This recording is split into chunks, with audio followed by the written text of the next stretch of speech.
iyi si yuzuyemo imbata zitabyemera ko ari imbata, ntabwo bitegeka.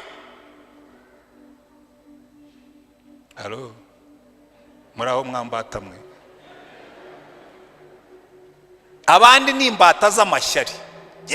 Njye nangazwa n'abantu bagira ishyari, ariko ugira ishyari, umuntu yabyaye umwana ukamuroga agapfa. Ese iyo umuroza agapfa uramurya? Cyangwa se iyo umuroza agapfa wunguka undi mwana wenda kuvuge ngo neshanje? Amashyari. Umuntu afite poste ye ni diregiteri generali, nanjye nabone yanjye akavuga ati ariko kuki Antoine yaba diregiteri generali, akirirwa nsebya, akirirwa ncerereza, wenda ejo bakayinyirukanaho. Iyo wari ufite kwiguhagije baranyirukana ngo uyironye. Uwo ni imbata y'ishyari. Kandi hari abantu babaho guri akazarinda saza mu buzima bw'icyo yakoze no gusenya abandi no kubangiriza, kuko ni imbata y'ubugome. Mujya mubibona se? Imbata. Yezera, kandi ubwo bubata buteza ubukene, kubera yuko iyo uri imbata y'inzoga biguteza ubukene mu mufuka, bikanaguteza n'ubukene mu mubiri. Iyo uri imbata y'amashyari n'inzangano biguteza ubukene mu mibanire, kuko abantu barakwanga. Ukajya ubona umuntu avuga ngo baranyanga, barabuzwa n'ikise kukwanga kandi uhora ubasenyera. Mwari mwabona ko burya umuntu, hari abantu bamwe babasharira nk'urusenda rwa Kamurari, bene abo nta nubwo wifuza kubana nabo. Umuntu akajya kubwira ngo ugiye ngo abantu baranyanga, babuzwa n'iki kukwanga? Kusharira. Imbata. Ububata bwose, kandi Bibiliya bitubwira neza ngo bari abantu bose mureba ni imbata. Satani yabafashe impiri abatekeramo umuco we wo mu bwami bwa Satani. Ngira ngo rimwe tuzabyiga umuco w'ubwami bw'Imana n'umuco wo mu bwami bwa Satani, babimbata. Yesu araza aravuga ngo nje kwamamaza yuko imbohe imbata zibohowe. Niba ufite ububata bwagufashe, wenda n'ubw'inzoga, wenda n'ubw'itabi, wenda n'ubw'igitsina, wenda nayo mashyari, nizo nzangano, uyu munsi ni umunsi wo kubohoka. Haleluya. Ko turamamaza ubwami bwa Yesu waje ngo imbata ngo zibohoke n'ubukene byaguteraga biveho. Icya gatatu, naje kubwira impumyi ko zihumuka. Murabizi buriya hari amagambo Paulo yandikira abakorinto, arababwira ngo niba ubutumwa bwacu butwikirirwe, ngo bitwikiririwe abarimbuka aribo umwami w'iki gihe ngo yahumye amaso, ngo batamurikirwa n'umucyo w'ubutumwa bwiza. Impumyi. Ariko buri impumyi zo ni nyinshi. Bambe rero buriya kuba pastori ni ishuri ridatanga minervari. Buriya reka mbabwira aka kantu, ariko ntimuze kugira ngo ndumuhehese. Hari igihe mu biro byanjye haje umudamu, umva uwo mudamu yari mwiza. Yari mwiza. Araza aricara arambwira ati rero pastor, iki kinzanye ndagira ngo unsengere. Ati umugabo wanjye anca inyuma. Ndicara nawe navuze umva mumfashe kubyumva. Uyu mudamu umuntu amuca inyuma yagiye kubusa gute? Ko umva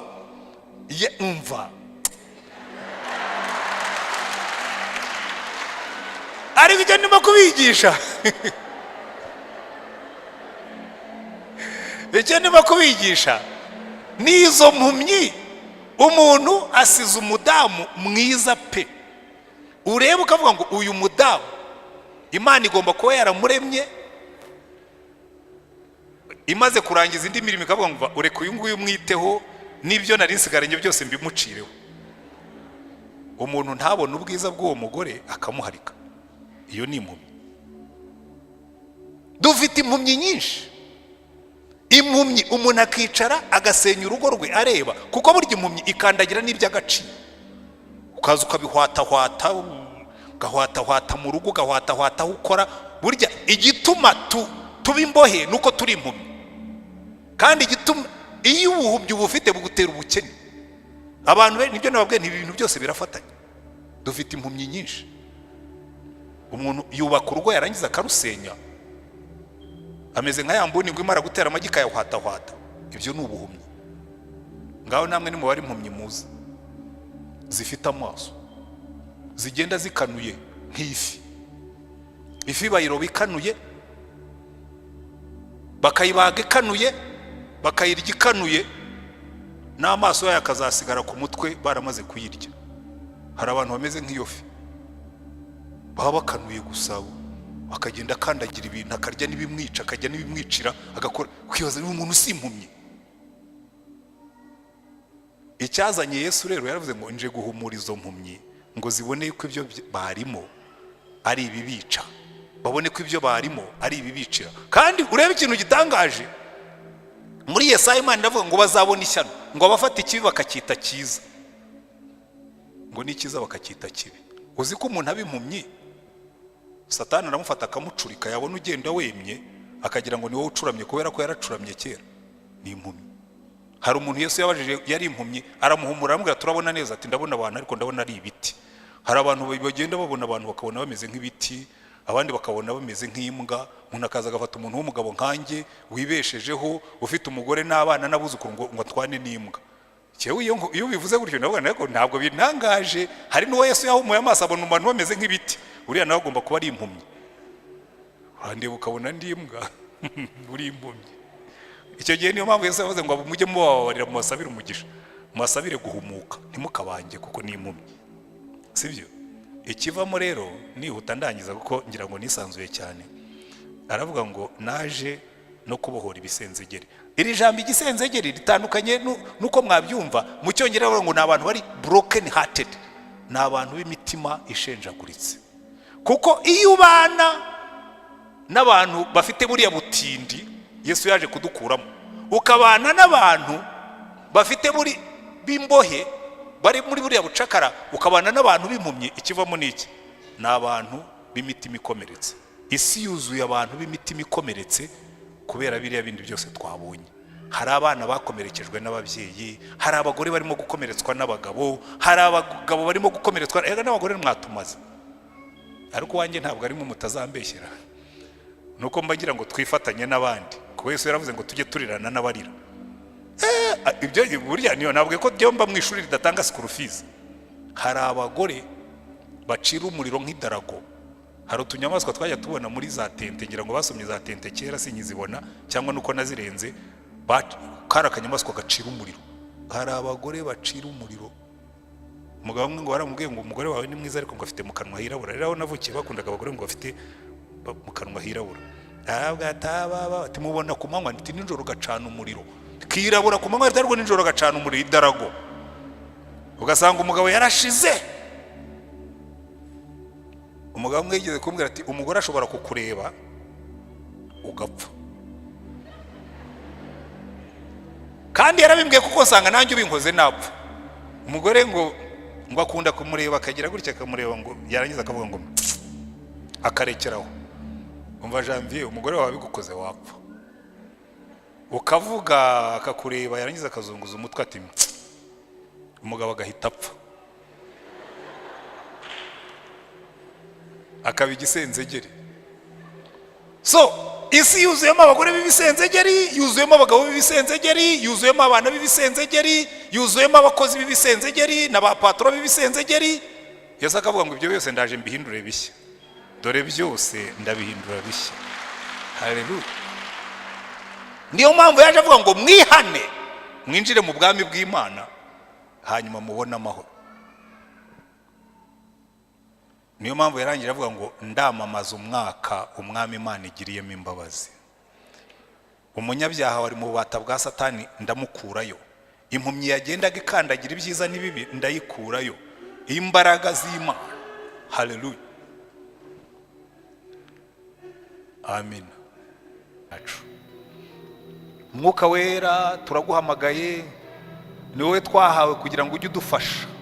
Ngo ndetse niyo twabuze icyo dusengera ngo utunihira imirimo utavugwa, ariko umwami wacu yaratubwiye ngo nuza niwe uzatanga imbaraga.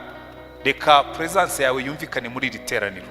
Reka ucecekesha andi majwi yose, duhereye ku y'abadayimoni na Satani n'abakozi be b'uburyo bwose. Amajwi yabo turayacecekesheje. Ibyo Satani akoresha arangaza abantu, Mwuka wera ibyo byose ubicecekeshe. Imbaraga zawe zimanukira aha ngaha, koko kwa kumanukire gukora ibitangaza n'ibimenyetso. Reka umuntu wese waje arwaye cyangwa yasize umurwayi mu rugo, izi mbaraga zimumanukireho, zimanukire hirya no hino, zimanukire hano. Uwaje arwaye mu mubiri yumva uburibwe, byaba mu buryo bw'uruhu, haba mu nyama, haba mu mitsi, haba mu magufwa, haba mu mihogo, haba mu nda, uburwayi bwose mu izina rya mwami wacu Yesu Kristo turasenze kubw'imbaraga z'umwuka wera waduhaye ngo byirukane hagati muri twebwe, kandi buri muntu wese tumuvuzeho kuba muzima. Reka umuntu wese waje aremerewe n'ikintu icyo ari cyo cyose kimubujije amahoro, kimubujije gusinzira, kimubujije umutekano, uruhura ubwoko bwawe. Ko aratubwiye ngo abarushye n'abaremerewe ngo nibaze bagusangira abaruhura. Ruhura ubwoko bwawe, vuga amahoro ku mitima yabo, vuga amahoro ku buzima bwabo, vuga amahoro ku ngo zabo, kugira ngo abantu baruhukire imbere yawe. Kandi mwami wacu Yesu Kristo dusengeye n'abantu bose baje baremerewe n'ibyaha. Waratubwiye ngo umwuka wera naza niwe uzemeza abantu iby'ibyaha n'iby'urubanza n'ibyo gukiranuka. Umwuka wera genda hagati muri iri teraniro, wemeza abantu ibyaha, ubemeza iby'urubanza, ubemeza ibyo gukiranuka. Imbaraga zawe zikore ku mitima, zikore ku bugingo.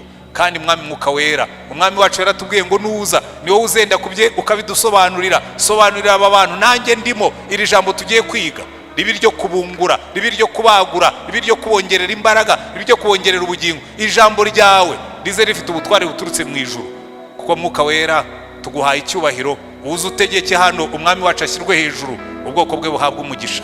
Ko ni mu izina ryawe dusabye umwami wacu Yesu Kristo, amen, amen, amen.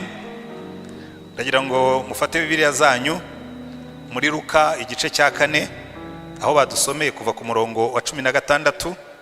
Tugiye kwiga inyigisho ivuga ngo Yesu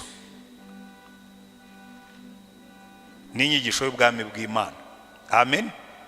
Ubwo Yesu yatangiraga kwigisha, nk'abandi bayobozi bose yatanze gahunda ye. Inyigisho twiga uyu munsi nk'uko umwami Yesu yayitanze yitwa gahunda y'ubwami bw'Imana. Haleluya. Gahunda y'ubwami bw'Imana. Tumaze iminsi twiga inyigisho zose twize zubakiye, zishamikiye ku nyigisho nkuru yitwa ubwami bw'Imana. Umunsi tuzasobanukirwa neza aya mahame y'ubwami bw'Imana, bizahindura ubukristo bwacu. Kuko ikibazo maze kubona mu bakristo, nagiye mbisubiramo, nzanabisubiramo, ikibazo maze kubona mu bakristo, ntabwo bazi neza gutandukanya kuba mu bwami bw'Imana no kuba ku isi. Ntabwo bazi gutandukanya kuba umukristo no kuba umwigishwa wa Yesu. Murabizi nimusoma Bibiliya zanyu neza, nta hantu na hamwe uretse inshuro imwe mu byakozwe n'intumwa, nta hantu na hamwe muzasanga Paulo yita abantu abakristo. Nta na hamwe Petero atwita abakristo, na Yesu ntiyigeze atwita abakristo. Mwari mubizi ibyo ngibyo? Kubera iki? Kubera yuko iyo abantu bavuze ngo abakristo, baba barimo kudutandukanya n'abayisilamu, n'ababudiste, n'ababahayi n'andi madini. Baravuga ngo idini ya gikristo, ariko ntabwo Yesu yigeze asiga idini. Muzibuke neza niba musoma Bibiliya zanyu neza. Ubundi Paulo atoteza itorero bataragera muri Antiyoki, kuko abanyamahanga bo muri Antiyoki nibo babise aba Kristo. Bumvaga ko aba bantu ngo bafite Imana yitwa Kristo, ngo bafite umwami witwa Kristo, babita aba Kristo. Ariko ubundi bitwaga abantu bayanzira, ngo najyaga ntoteza abantu biyo nzira, people of the way. Kubera iki? Kubera ko icyo Yesu yasize ku isi ni uburyo, ni inzira y'imibereho, ni inzira y'imibanire, ni inzira y'imitekerereze, ni inzira y'imikorere. It's a way of life, ni uburyo bwo kubaho. Igituma rero dufite ubukristo bugoramye ni ukubera ko tutigeze twumva neza yuko twebwe ntabwo turi abantu babonetse bose, turi abaturage b'igihugu cyitwa ubwami bw'Imana. Kuko icyambere ndagira ngo mbabwire nk'ibintu bigera kuri 4 cyangwa 5 biba mu bwami. Icyambere, buri bwami bugira umwami. Nta bwami bubaho budafite umwami. Kandi mu bwami iyo umwami yavuze, abaturage barumvira. Ntabwo umwami avuguruzwa, umwami ni umwami. Muri demokarasi tuvuga ibyo wishakiye, ushobora no kuvuguruza, ariko njya nabyo mbibazaho niba kereka nka ziriya demokarasi zo muri Amerika n'i Burayi, sinzi ko muri Afurika hari demokarasi aho uvuguruza perezida. Kandi ngo biriya perezida yavuze je simbyemera. Uzabivuge mu Rwanda ngira ngo uzabidusobanurira ibyo wemera ibyo ari byo. Twebwe turacyumvira abayobozi, siko tumezera. Ndumva nta muntu ntawe ndumva. Cyakora wenda ashobora kuzavuka muri iyi minsi, cyakora bari hanze barabikora, ariko ntabwo buriya bari hanze ntabwo bari mu Rwanda. Kuko ubwami bugira, ntabwo mvuga ko turi mu bwami, ariko ndavuga ko twebwe twumvira. Mutaza kumbeshyira ngo navuze ko mu Rwanda turi ubwami, ariko tunabubaye bwo nta kibazo nawe mfite. Ubundi byabana byiza ugize Imana ukagira umwami umeze nka perezida wacu, bya bindi byo guhora tujya impaka ngo niba azatorwa cyangwa atazatorwa, tukavuga ngo azavaho ashaje. Yewe nta probleme mfitemo. Umuzungu yigeze kubimbaza arambwira ngo ariko ngo we ntabwo uri umudemokrate, n'undi nigeze mbikubwira ryari. Jewe ntabwo ndi umudemokrate, ndi umuteokrate. Ndamubwira rero impamvu nta kibazo mfite, ubwo yarambazaga nyine twari twatoye ubushize. Arambwira ati ariko ati, ndamubwira ariko ubundi ikibazo ufite ni ikihe? Nigiye mfite umwami witwa Yesu, azantegeka ngiri hano ku isi, antegeke ngeze no mu ijuru. Ntingize Imana nkabona umuperezida mwiza akagumaho, nta probleme mfite. Uko nishimira Yesu niko nishimira n'umuyobozi mwiza. Ibyo bindi muri sinzi ibyo ari byo, ariko ibyo ni imitekerereze ya Rutayisire. Ntabwo mbabwiye ngo ibyo ntabwo ari imitekerereze ya constitution y'u Rwanda na demokarasi n'ibindi. Ariko icyo nababwiraga si nicyo ngicyo. Ubwami bwose bugira umwami. Icya kabiri, ubwami bugira territory, bugira aho bukorera. Niyo mpamvu hari ahantu tuvuga ngo ahangaha hafite uburyo hagomba kugenda, kuko noneho nibura hano mu rusengero, niyo mpamvu mbabwire ziriya discipline. Hano ni mu rusengero. Iyo tuje tuba tuje muri territory y'ubwami bwa Yesu. Aha ni mu bwami bwe, si n'ubwa pastor. Aho rero mfite uburenganzira bwo kukubwira ngo hano hari ibyo utemerewe kuhakorera. Uzazane byeri nkwirukane utaranjira hano. Ndetse ko barabajya banyuzamo mwakoze ubukwe bw'abarokore bakaza batwaye ubuntu, ariko hari apagani kabisa. Umuntu akaza afite akawarage mu ikote, ati jewe ndanywa koko, ukamuhereza koko ukabona ari ihengetse asutsemo, arabasukamo. Uri muramwera ibizira mu bwami bw'Imana. Njya mbibona rimwe na rimwe, hari igihe ujya nko muri sale zacu hano ukabona hari umuntu wajemo agatwaye. Buriya gihe ngira amaso manini ndabona. Buri bwami bugira umuco, culture. Habwira ngo muri ubu bwami umuco wacu n'uyu nguyu, there is a culture. Bugira umwami, bukagira territory, bukagira n'abaturage. Kandi abaturage baho bakishimira ko ari abaho. Kayegura ati twebwe twishimira yuko turi muri ubu bwami, mu bwami bwa Kristo, ukabyishimira. Cyembo n'abakristo batishimira kubaho Kristo, nkibaza ari gusaba abantu gira ngo nuko batigeze bigishwa iby'ubwami bw'Imana. Ubundi umwana w'umunyarwanda iyo yakuraga, ikintu cya mbere bamuteragamo ni ishema ryo kuba umwana w'umunyarwanda. Burya muzasome neza murebe ikintu bateraga mu bana b'abanyarwanda kera, ariko simvuga ubu ngubu. Ubu bwo tubona benshi n'abarwanga barahari. Mu itorero mu gihe cy'abasogokuruza, umwana yajyaga mu itorero bakamubwira tumva ikintu cya mbere ni igihugu. Bagakunda igihugu, bakumva bafite ishema ryo kuba ari muri icyo gihugu. Nanjye nigeze ngabona kuki abakristo ubona badafite ishema ryo kuba abo mu bwami bw'Imana. Kabona umuntu araho gusa ngo afite uko abyumva ngo ibi rero ndagira ngo muzabisobanukirwe neza, kuko nibyo bizahindura imitekerereze yacu n'ubukristo bwacu. Amen.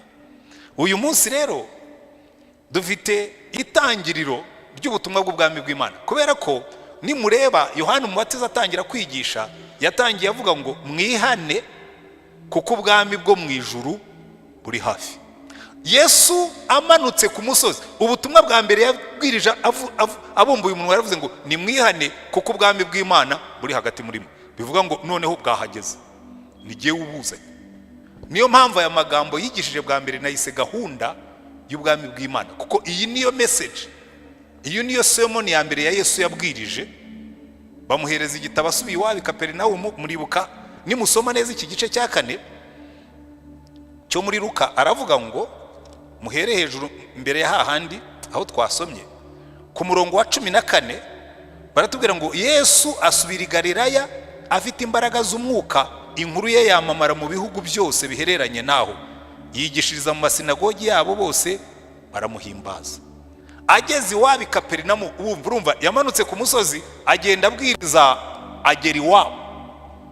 mpamya yuko n'ahandi yigishije iyi nyigisho yigishije iwabo i Kaperinawumu, nako iwabo i Nazareti niyo yari yigishije ni Kaperinawumu, n'ahandi yanyuraga hose yarababwira ati bwa bwami mwari mutegereje bwahageze.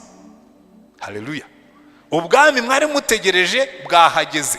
Bwa bwami buzabakura mu bubata, bwa bwami buzabakura mu bujiji, bwa bwami buzabakura mu guhora muri bisenzegeri bwahageze. Niyo mpamvu ngo n'abantu bamwumvise ngo bakumva amagambo yari meza. Haleluya.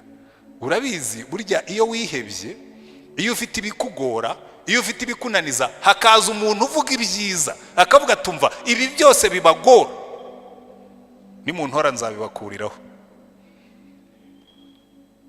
Kera nigeze kuba mu nama y'ishuri rimwe, hari umwana wacu wigagayo muri 94. Icyo gihe amashuri yaragoye mana we, guhuza abanyarwanda bavuye hirya no hino ukabahuza n'abari basanzwe no abana b'abaresikapo ukabahuza n'abintera hamwe ukabahuza na byari bikomeye ukuntu. Mu ishuri rimwe rero biranga pe, na directrice biranga n'abanyeshuri biranga. Noneho icyo gihe madamu niwe wari wagiye mu nama y'ababyeyi, araza arambwira ati byanze. Ndamubwira nte byanze? Hega nkubwire ati batumije indi nama ku cyumweru. Ndamubwira reka bari giye uzajyayo noneho, ni kandi bazantora mbe president w'ababyeyi, ni kandi kira kibazo nzakibarangiriza. Noneho arambwira ati ndakubwira nuko utaza abantu bari bahari. Ati hari inyenyeri, hari n'abari bafite imbunda zabo nyine bazambaye ku mikandara, kuko urabizi icyo gihe abasirikare imbunda ye yarayigendanaga. Ati ntabwo wabashobora, ati niba abagabo nyine bakomeye. Ndaganiraga burya abantu bose bakenera umuntu babwira ko hafite ibisubizo by'ibibazo byabagoye. Inama ikurikiyeho njyayo, shyiraho agapfukamunwa kare kataraza ariko nashyizeho akimbere, bavuga nandika, buri muntu yarivugaga akavuga giye ndi colonel kanaka, giye ndi major kanaka, giye ndi captain kanaka, giye ndi runaka, giye ndi runaka, baravuga nandika kugira ngo numve ni ikihe kibazo kiri muri iri shuri. Noneho bose barangije baravuga ati rero tugeze igihe cyo gutora komite y'ababyeyi, abari bwomanika. Ndavuga ntariko mbere yuko dutora komite reka mbanze mbabwire ntumurikije iby'aba bantu bavuze, ni kanaka yavuze gutya, kanaka yavuze gutya, kanaka yavuze gutya, ntindi dushyiraho komite, dushyireho komite irimo abantu bazakora ibi nibi nibi nibi nibi, nibyo bizadukemurira ikibazo. Ndicara bati rero mutanga abakandida, pfukamunwa, kwishaka ko abantu bagutora ntiwiyamamaza. Hanyuma umwe muri abo ngabo nyine madamu yambwiraga ngo, aravuga ati ariko uriya mugabo umaze kuvuga nabari we duheraho, ati numvise afite ibisubizo. Ndabwira noya ngira akazi kenshi nuko utabizi, ati urandeba ukabona giye wari giye ufite gakeya, ati mu gihe nk'iki ubu ngubu urareba ukabona ni giye ufite gakeya. Noya nibyo ari byose abana n'abacu ntacyo ntituzafatanya, ni munshyiremo. Uko byarangiye barantoye, kuko iyo uje uvuga ibisubizo aho abantu bafite ibibazo baravuga ati reka tugerageze uriya ashobora kuba azabikora. Hari igihe ujya ahantu ugasanga umuriro waka wowe ukongeramo essence, ntacyo ubamariye. Kandi abantu benshi nibyo bakora, baraza basanga abantu barimo kuvuza induru nawe wakongeramo indi. Hari ikintu kigiye kinsetsa muri Bibiliya. Murabizi Mose yagiye muri Egiputa, aragenda kubita amazi ya Nili ahinduka amaraso, ngo azana n'abakonikoni be nabo bakubita yarasigaye nayo amaraso. Nari mfite ikibazo kucyongera, ntabwo ari cyo kinkemurira ibibazo, wowe uraje wongereye ibibazo. Iyo baza bakayakubita kongera akaba amazi nibwo nari kubemera, nabo baraje bakubita yarasigaye ahinduka amaraso, n'udukeya bari basigaranye baratwonona. Undi munsi Mose akubita umugezi, ibikeri byose birazamuka byinjira mu nzu. Njya ntekereza kwa Farawo ibikeri byuzuye mu nzu, ariko no muri Egiputa yose abantu ba mbere bagomba kuba bafite ibibazo n'abagore. Mu bantu nabonye batinya ibikeri abagore n'abambere. Abagore bagomba kuba bose bari bahagaze hejuru y'amataburi, anagiriye hari igikeri we. Noneho kugira ngo Farawo yereke Mose ko afite abakonikoni bafite imbaraga, ngo baragenda nabo bakubita ibikeri n'ibyari bisigayemo nabyo birazamuka. Icyo ntabwo ari igisubizo. Nusanga abantu baboroga ntukongeremo induru, nusanga abantu bihebye ntukababwire ko hari impamvu yo kwiheba, bashakira igisubizo. Niba ntacyo ufite shyiraho agapfukamunwa. Yesu yarebye isi, areba ukuntu iteye, aravuga ngo ngaruye ubwami buje gusubiza ibibazo byose by'abari mu isi. Abarushye n'abaremereye baremerewe muze musange ndabaruhura. Haleluya. Buriya ntabwo abantu bajya bumva impamvu abantu bakurikiraga Yesu. Yesu yari igisubizo. Yesu yaje ahetse ibisubizo, yazanye ubwami bw'ibisubizo mu isi y'ibibazo. Kuko Satani yaje adusezeranya imbaraga, aduha intege nke. Yaje adusezeranya ubukire, aduteza ubukene. Yaje adusezeranya ubwenge, aduteza ubuswa. Kandi muzarebe abantu benshi nubwo bagenderamo. Umuntu araza akavuga ati yewe ndigenga nkora ibyo nshatse. Utehe yanse ku buswa bw'abantu benshi, ndaza kubugarukaho nyuma. Uzi kubona umuntu uzi ubwenge, ufite doctora, ufite masters, yicaye mu biro bya pastori, agusobanurira impamvu agomba kugira inshoreke. Umugore akicara n'umugabo, umugore akambwira ati pastor jewe sinshobora kumuha amahoro agifite iriya nshoreke. Umugabo akavuga ati umva mbwirira uyu mugore abanza ampa amahoro ndeke iriya nshoreke. Urumva? Umugore yazanye ibikeri, umugabo yongeramo ibindi. Kandi umugore akakubwira ati ibi bikeri niwe wabizanye. Niwe wabizanye umunsi ufata inshoreke nkabimenya. None ukareba se mbanze ncecekesha umugore, umugabo areke inshoreke, mbanze nirukana ibikeni byazanywe n'abakonikoni cyangwa nirukana ibyazanywe na Mose, ndahera kubiye. None ukabicaza ukabwira uti ariko wa mugabo we ndi wowe nige wabanza. Abanza nkareka iyi nshoreke nkareba ko amahane agabanuka.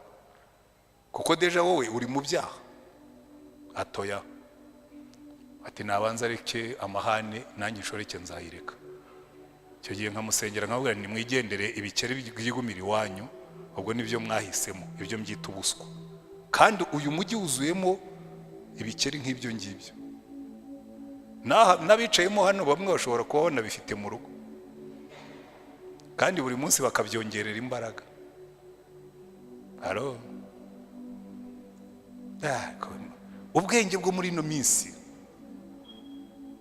Ariko ibyo nibyo Satani yakoze. Muraza kubona impamvu Yesu yaje yamamaza buriya bwami. Icya mbere Yesu yaravuze ngo umwuka w'umwami Imana ari kuri jye. Umwuka w'umwami Imana ari muri jye. Umurongo wa 18 nicyo cyatumye ansiga. Mu yandi magambo nicyo cyatumye anyimika. Kuko muri Isirayeli iyo bimikaga umwami bamusukagaho amavuta. Dawidi ajya kwima bamusutseho amavuta, Sawuli ajya kwima bamusutseho amavuta, umwami wimaga bamusukagaho amavuta. Undi basukagaho amavuta ni umutambyi. Undi basukagaho amavuta rimwe na rimwe ni umuhanuzi, kuko abahanuzi barigiye bapfunukaga nta n'uwo basutseho amavuta. Ariko ikigaragara nuko Yesu yaje ibyo byose abizingiye hamwe. Aza ari umuhanuzi, aza ari umutambyi, aza ari n'umwami. Aravuga ngo ubu ngubu ubwami ingoma nzanye, Uwiteka yansize amavuta kugira ngo nkore imirimo. Amen. Ariko reka mbanze fata akantu kamwe twamwigiraho.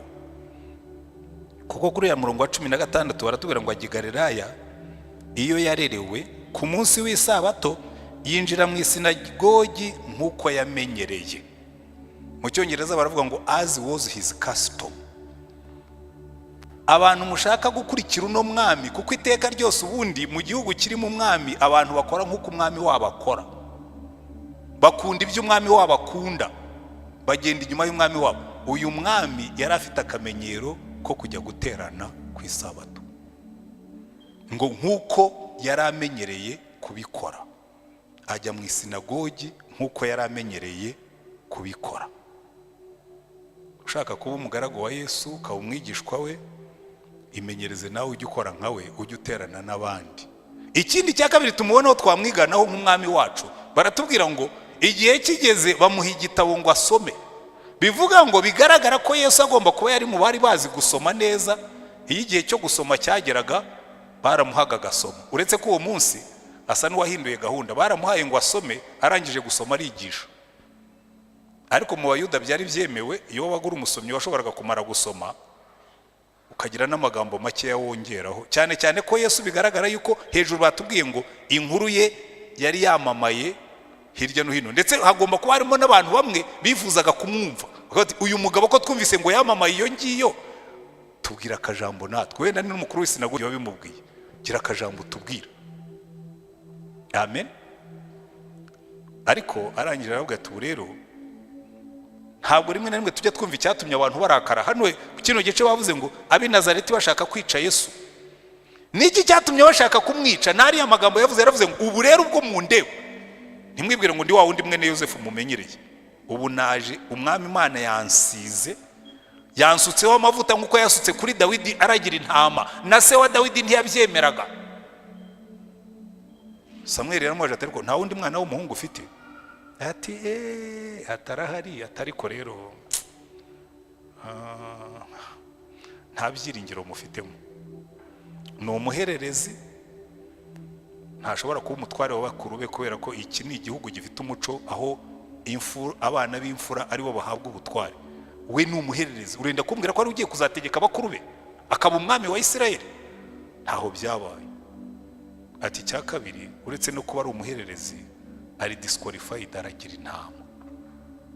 Niyo mpamvu abantu baravuze ngo ariko uyu nguyu wihaye gukomera, wihaye gukora ibitangaza, si mwene Yosefu wamubajeho hirya hariya? Si waho twajyaga tujyana kuvomara, twanakinanye na BW'IMANA, none araje ngo arakomeye, ngo amahanga yose yamukomeye amashyi. I Nazareti baramubwira ati ibyo ngibyo urimo ni biki? Turakuzi, wo tutazi se tuzi na nyina, nawe turakuzi aho wavukiye. We no mu mivukire yawe bakwibazagaho, none uraje ngo Imana yagusiza amavuta, muri make uravuga ko wabaye umwami, uzanye ubwami, ibyo twari dutegereje, niwe Mesiya. Ngo bashaka kumutera amabuye, abacamo arigendera, ntiyagira n'igitangaza hakora, ajya ahandi.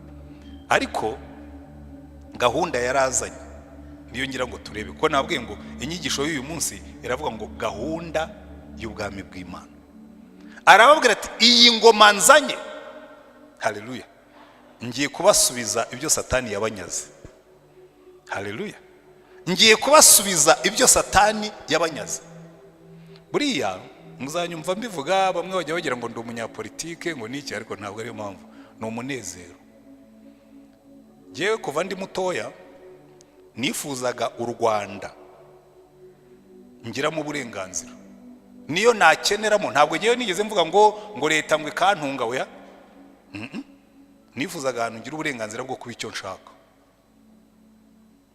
Naba nshaka kuba umwarimu nkaba umwarimu. Ngewe nkirangiza university numvaga nshaka kuba umwarimu muri university, barandinganiza nkahora n'intekenye, mvuga nti ariko kuki ngomba kuba umuturage second class citizen mu gihugu cyanjye? Ibi bintu narabikoreye, nafite amanota, kuki ngomba kuba second class mu gihugu cyanjye? Hari ibintu nifuzaga. Noneho rero bije rimwe na rimwe abantu bagashaka ngo ujye no mu bindi, nkababwira ntoya, ngewe icyo nashakaga mu gihugu ni igihugu kimpa uburenganzira bwo kuba icyo nshaka, nkaba icyo nshaka. Niba nkunze kuba pastori, nkaba pastori winkurura mu bindi. Hari nawe njya numva mushaka kunkurura ngo nzakomeze, nkababwira ntoya, ningeza ku munsi wa retirement nzaritaringa, sinshaka ko munkurura mu bindi. Kereka Yesu ankuruye, niwe wenyine ufiteho ubutware. Ariko hari igihe tutabisobanukirwa. Ubundi icyo Yesu yaje gukora, yaravuze atumva aba bantu mbazaniye gahunda nshya izabakura muri buriya bwami bwa Satani, nkabashyira mu bundi bwami bushya, aho mubaho mufite umudendezo. That's all. Nta kintu ubundi umuntu aba akeneye.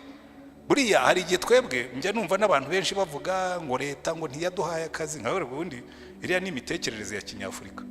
Ubundi leta ikuremera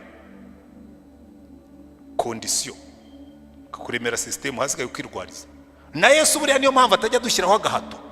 Ntabwo uzabona Yesu afite inkoni aje kugukubita ngo nutagira gutya ngo yaravuga toya, ngiye naje kubaho umudendezo, ariko nimwe muzihitiramo. Ni wowe wihitiramo kubaho muri ubu bwami bw'Imana. Niba uhisemo kuba umunyabyaha, arakubwira ati okay, ubwo wahisemo ibyaha ikomereze. Niba uhisemo kuba umukiranutsi, uhitamo. Hitamo icyo uzaba cyo muri ubu bwami. Amen. Noneho aratangira ararondora, arababwira ngo ubu rero umwami Imana yaransize kubera iki? Kubera ko buriya nabitekerejeho igihe kirekire, ndibaza ariko Yesu yigeze kwigisha aravuga ngo mugume i Yerusalemu murindire ibyo data yasezeranije. Ni ibiki data yari yarasezeranije? Ni ibiki Yesu yazanye bidasanzwe? Reka mbibabwire kandi muraza kumva impamvu mbibabwiye. Buriya uwari kujya muri Edeni, Adamu yarayakoze icyaha na Eva, yari gusanga nta cyahindutse. Icyambere, Adamu ntabwo yahise arwara, yarahagaze ari muzima. Ndetse unarebye yari yagize iterambere risumbyeho, kuko ubundi yagendaga yambaye ubusa, noneho Imana yari yamuremeye uruhu rwo kwambara. Ubirebye neza bari kuvuga uti bateye imbere. Si byo se? Inyamaswa zose yategekaga zari zigihari, ibiti byose byari bigihari. N'icyo Adamu na Eva bahombye mu gukora icyaha murakizi? Nkibabwire, bahombye kiriya Yesu yagaruye, bahombye ubwiza bw'Imana buzanwa n'umwuka w'Imana. Nimureba mu gice cya 6 cy'itangiriro, nicyo cyabinsobanuriye neza. Hari ahantu Imana ivuga ngo umwuka wanjye ntazahora akirana n'aba bantu, kuko gutekereza kwabo ni kubi kuva mu buto bwabo. So bikubwira ngo ikintu Adamu na Eva bahombye, ubwiza bw'Imana bwabavuyeho, baba abantu basanzwe. Aha rero niho dufite ikibazo gikomeye. Muri iyi minsi dufite inyigisho z'uburyo bubiri. Amatorero amwe, harimo n'iryacu Marerezo, mumbabarire kubivuga gutyo, ntabwo dutera umwete abantu ngo buzure umwuka, impano zabo zigaruke. Na hano mwese mwicayemo hano benshi, wazaga kubera atari ko we n'umwuka wera benshi, umwuka wera unamuvanye mu isi ntiwanamenya ko yagiye, kuko ntibigeze bakorana nawe. Ariko muzarebe Dawidi, kuko yari yarabisobanukiwe, amaze gukora icyaha. Muzasomeza buriya 51 aravuga ngo Mana, mu byo nkoraho byose umbabarire, ntunkureho umwuka wawe. Kuko yari abizi yuko ubuhanga bwe, yari abizi yuko imbaraga ze, yari abizi ko kunesha kwe, yari abizi ko kuyobora kwe byari byubakiye ku mwuka wera.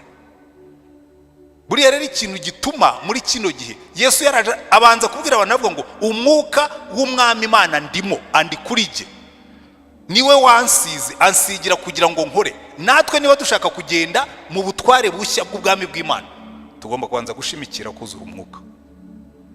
Kandi niba mbeshya, muzarebe mu itorero ryacu ibyo bintu ntabwo tujya tubitindaho. Ndetse bamwe barakubwira ngo ariko biriya bintu ngo by'ubuhanuzi, ngo by'indimi, ngo ababifite mujye mubihanganira.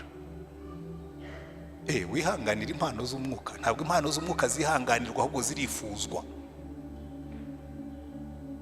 Ngo nuza uvuga mu ndimi bajye bakwihanganira, nuza uhanura bajye bakwihanganira. Ntabwo bagomba kukwihanganira, ahubwo bagomba kugutera umwete ngo wuzure umwuka. Ujye uvuga ngo umwuka w'Umwami Imana ndiho, yansize kugira ngo nkore umurimo w'Imana, yansize kugira ngo ndirimbe, yansize kugira ngo mbwirize, yansize kugira ngo nkore business, yansize kugira ngo mbe umwarimu mwiza.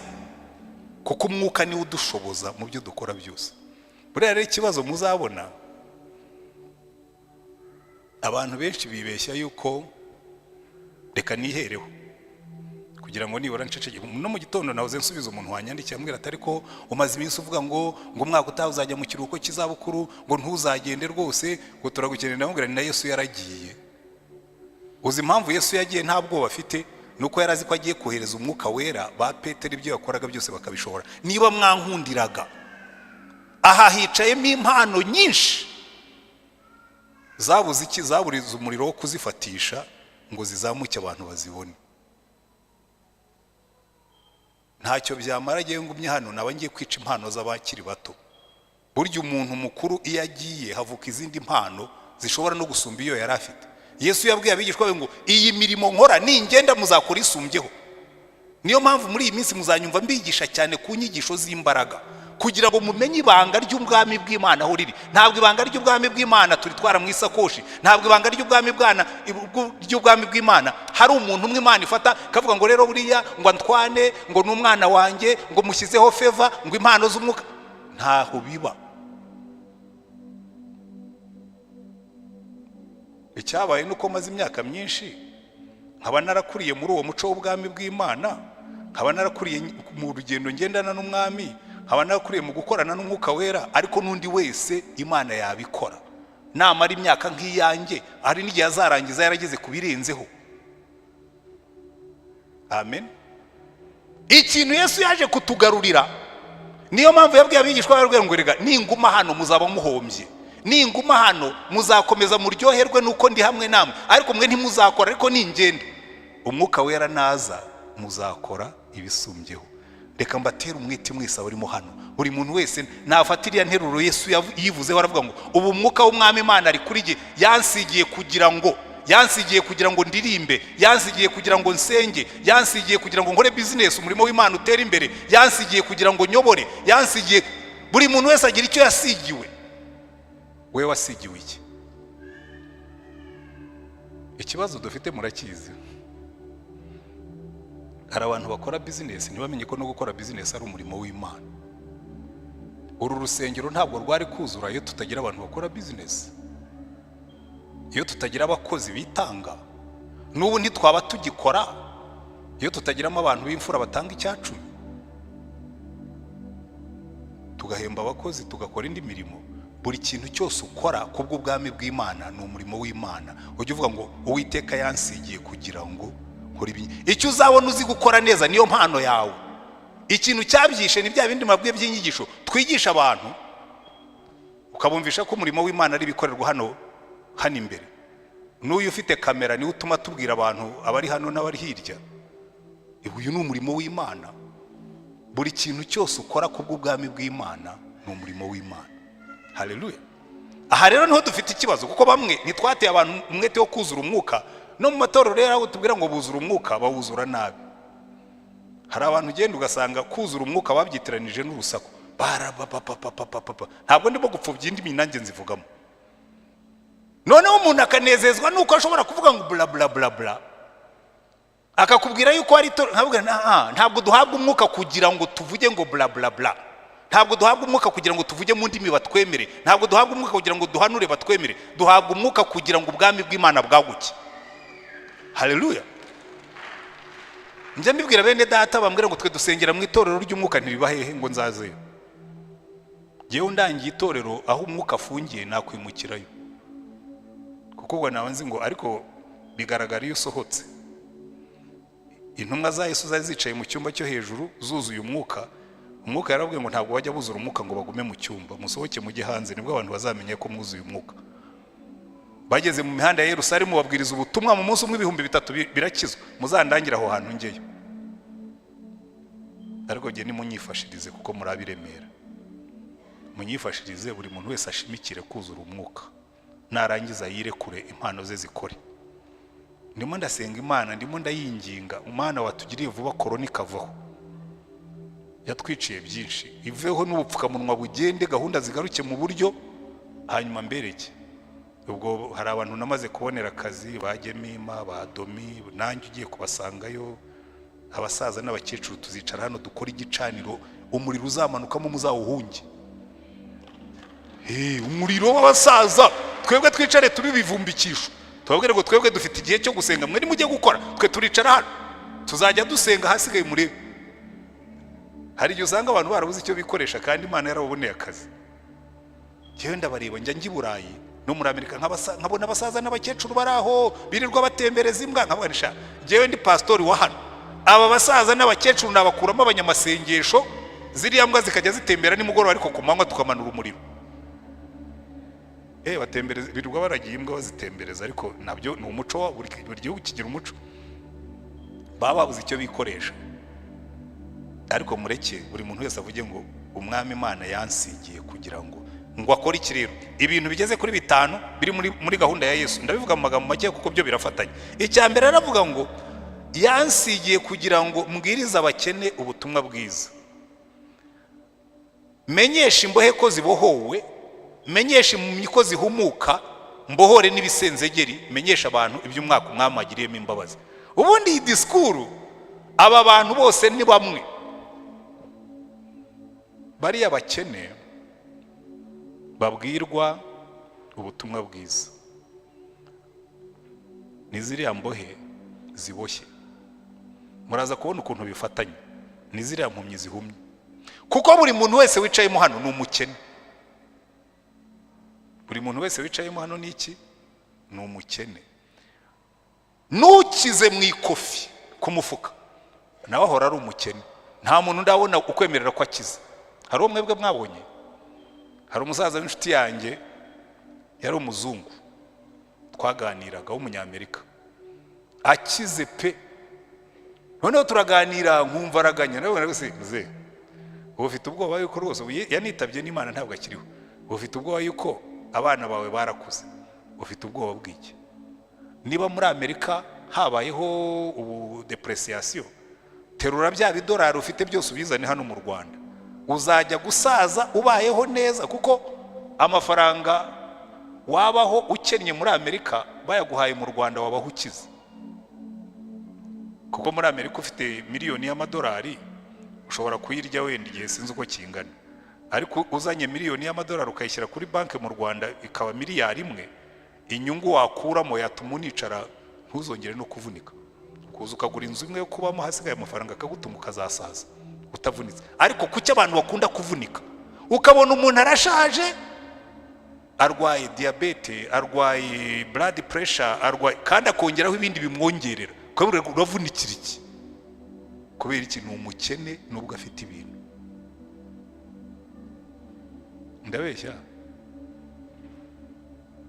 Ndabeshya uzarebe muri uyu mujyi nkafitemo inshuti nyinshi z'abantu b'abasaza, ubona rwose bamwe baricwa na stroke, abandi baricwa na silmere, rwose uri muraziriki waruhutse ngo ya ngwiyo wicaye gatoya ngo abandi baragusiga, urundi urimo gusiganwa. Isi rwaye gusiganwa, njye mbibona. Ufata imodoka ukajya mu muhanda, umuntu arimo aragenda buhora imbere yawe, washaka kumudepasa akaakselera, hasi ko ntari ndimo gusiganwa nawe ugize neza ubwo wihuse, n'ubundi ndashaka ko wihuta, reka njya huvuye. Abantu kwisi usanga dusiganwa buri gihe, ngo mpagazeho gatoya ngo kana kayancaho, ubundi yagucagaho umujya hiye, murajya hamwe. Ubuzi kibitera ni abakene, abakene mu by'umwuka. Ahubwo ikintu kibabaje nuko abantu batajya bona ubukene bwabo bwo mu mwuka, bakabona ubwo mu mufuka gusa. Mu mwuka nanjye ndi umukene, kuko hari igihe ndeba nka ba Paulo. Ejo bundi nari ndimo kuganira na Yesu, mubwira ariko we ni umwuka wera nabwiraga, ariko umwuka wera dushaka kukubaza ikibazo. Yesu yatubwiye ko nuza ari wo uzaduha imbaraga, kuki wazihaga ba Paulo ugiye ukazinyima? Jewe nkunda kwivugishiriza ukuri, ubwo bamwe mugiye kumbwira ko imbaraga muzifite, jewe izo nshaka si nk'izo ngizo zitagaragara. Paulo bamukozagaho mushwari, bakamukozaho igitambaro bakagitana, bagikoza ku barwayi bagahaguruka. Jewe niyo nanajyanyeyo n'ikiganza barapfa. Abwira umwuga ariko wamfashije. Urumva jewe nanjye ndacyari umukene mu mwuka, hari intambwe ntarageraho. Wenda mwe mwagezeyo simbizi, ariko niba mwarageze mugomba kuba mwarajyaga hafi. Niba mwarageze ubwo mwajyaga hafi, kuko hari umuntu ubona atakinywa inzoga, atakinywa n'itabi, tubu twageze, wageze. Turi abakene. Ese aravuga rero ngo abafite ubwo bukene bose ndaje ngo mbakenure. Ikindi gituma tuba abakene rero, yantumye kumenyesha imbohe ko zibohorwa. Buriya igidutera n'ubukene kenshi, turi imbohe, turi abacakara, turi imfungwa. Ahaho rwose nimwitegereza muzabibona abantu benshi ni imfungwa. Bamwe ni imfungwa z'inzoka. Uzi igitandukanya umuntu w'imfungwa n'uw'umudendezo? Imfungwa ntabwo yitegeka, sibyo? Umuntu aragenda agakora, ni umufundi, bakamuhemba inoti ya 5 akayishyira mu mufuka. Yamara kuyigezamo shebuja witwa Satani akamubwira ati iyi note ntuyitahane, hitira hariya mu kabari. Kaza ati shati kamenetse, ati mumpe byera aho ngaho. Ubwo igihumbi kimwe kikaba kiragiye, sinzi aho igeze ubu ngubu, mumpe niya kabiri. Ubwo rukwatajya kabaraje ati Janvier sinari nkwerutse baguha icupa. Igihe atararirangiza akavuga ati ariko mumuhe n'irindi nta kibazo bituyiko. Hanyuma Yohana yaza nawe akamuhereza, hanyuma yakora mu mufuka bakamubwira ati ariko mwanywereye 6 kandi iyi ni 5, ati mumpa agakaye. Uwo ni imbata. Kandi ubwo bubata nibwo bumugarura muri bwa bukene twamaze kubona. Niki gituma umuntu akora akagira miliyari kuri konti ntaruhuke kandi ashaje? Nuko afite shebuja umubwira toya nuruhuka gatoya, akamubuza amahoro ukiyahura. Ubundi ushaje wagombye kuruhuka, ukagabanya imihati, ukagabanya stress, ukaruhuka. ariko satani akujya inyuma kuko uri imbata. Bamwe muri imbata y'igitsina, akantu gatoya kamanjwe kaba hagati y'amaguru, kaba ari umugore kaba ari umugabo, ntabwo igitsina cyanjye kingana n'ukuguru, ariko gifata umuntu w'umugabo ngana nkanjye, ukabona avuye iwe mu nzu ya kadastre irimo igitanda cya ribuyu na matora nziza, akajya kuryama kuri teremuka dukaze hepfo hano. Uzi igitanda bita teremuka dukaze kimwe bazinga waryamo wakwinyagamura gatoya kikaba kirimutse. Kubera iki? Ni imbata. Iyi si yuzuyemo imbata zitabyemera ko ari imbata, ntabwo bitegeka. Halo, muraho mwambata mwe. Abandi ni imbata z'amashyari.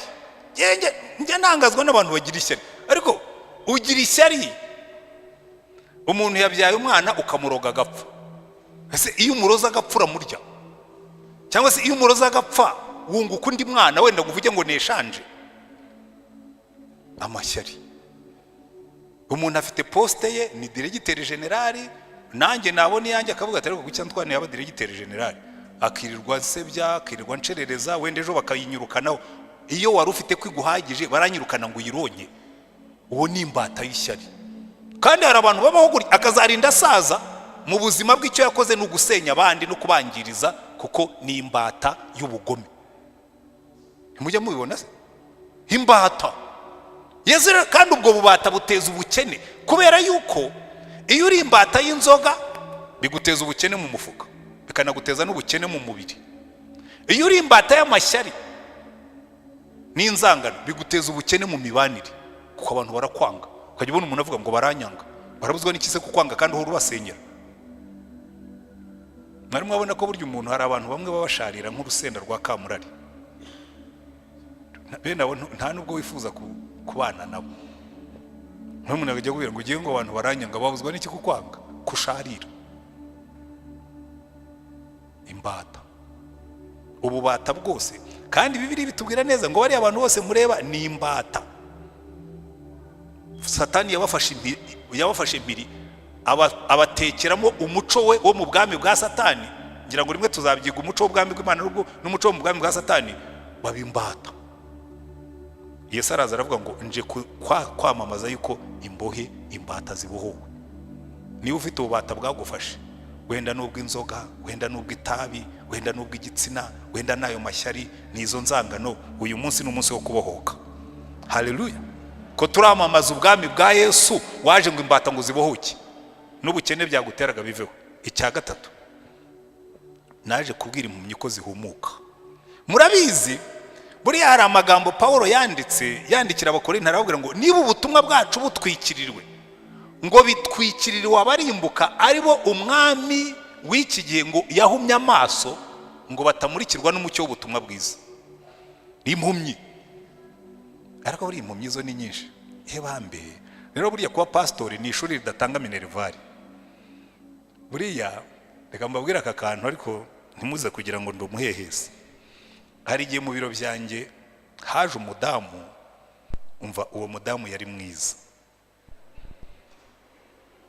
Yari mwiza. Araza aricara arambwira ati rero pastor, iki kinzanye ndagira ngo unsengere. Ati umugabo wanjye anca inyuma. Ndicara nawe aravuze umva mumfashe kubyumva. Uyu mudamu umuntu amuca inyuma yagiye kubusa gute? Ko umva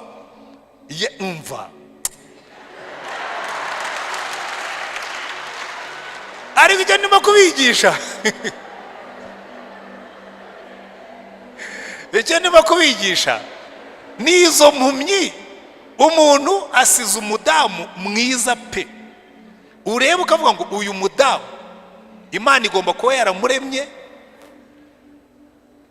imaze kurangiza indi mirimo ikavuga ngo ureka uyu nguyu mwiteho, n'ibyo nari nsigaranye byose mbimucireho. Umuntu ntabona ubwiza bw'uwo mugore akamuharika. Iyo ni impumyi. Dufite impumyi nyinshi. impumyi umuntu akicara agasenya urugo rwe areba, kuko burya impumyi ikandagira n'iby'agaciro, ukaza ukabihwatahwata, ugahwatahwata mu rugo, ugahwatahwata aho ukora. Burya igituma tuba imbohe nuko turi impumyi, kandi igituma iyo ubuhubyi bufite bugutera ubukene.